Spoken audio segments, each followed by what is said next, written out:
Hello, today I'm going to show you how to install the intake flow accelerator. It's $30 a piece from Lexus, or actually Toyota makes it. It's part of the TRD system, and it's supposed to increase your horsepower and your gas mileage. I'm a bit skeptical. I think that if it's, a $30 small piece could improve your gas mileage 5% and increase your horsepower, that Lexus would just install it originally. But I'm going to give it a go and let you know how it turns out. I currently get between 20 and 21 miles to the gallon. So if you want to, just in the comment section, just ask me for an update and I will let you know if it worked or not. So first thing, what you want to do is you can either with a Phillips screwdriver or a 10 mil socket, you want to loosen this clamp on the hose, and then down here there is a 10 mil bolt. Right here, 10 mil bolt comes out, and you just want to remove that. The sensor right here, the plug, you want to remove that as well. You can unclip it here.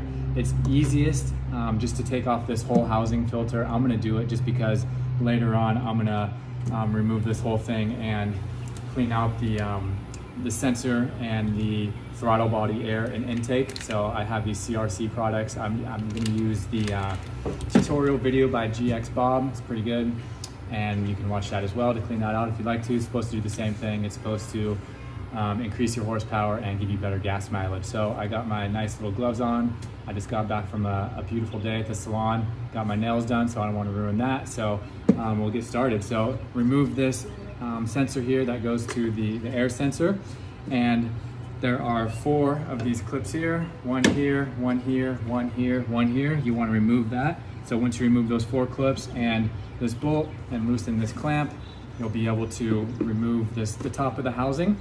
This is where the air sensor is, so if you want to remove that, you'll just watch the video and you just unscrew those 2 bolts and then spray it out with this product here by CRC. So you can set this aside.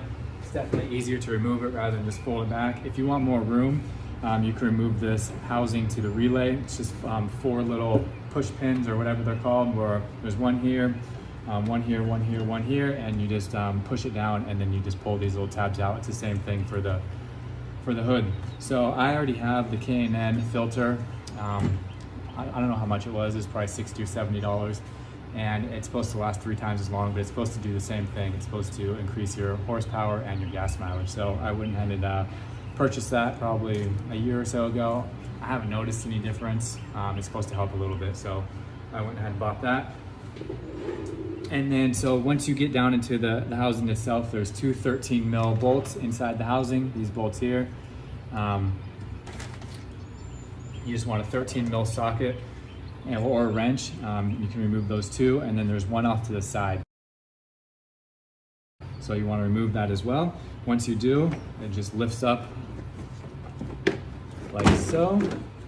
You can go ahead and get rid of it, and then you want to remove this piece. This is the factory piece, obviously. This is what we're trying to replace. So you just want to get something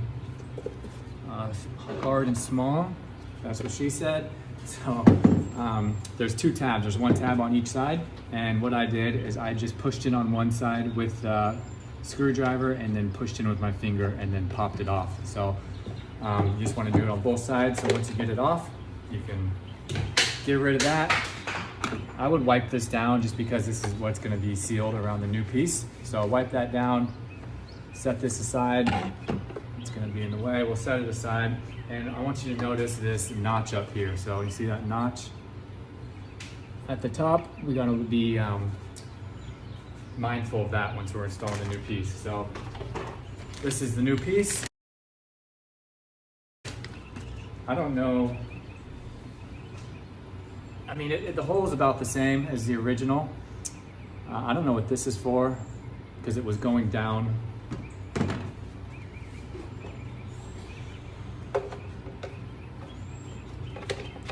It was going in like this. So, I mean, obviously there's some reason why Lexus designed it this way. I'm not sure what it is, but it was the way this air gets into the housing filter is it goes underneath the car, up the fender, and then the filter's here, or the housing's here. So it goes like this and then goes up like that. So possibly this could block some of the air. I don't know. I'm gonna try this out and then I'll let you know how it goes. So you just want to squish this together and then just make sure that this tab right here is at the top, so 12 o'clock. So just squish it together, insert it into the hole here, and then pull it out, make sure it's nice and snug.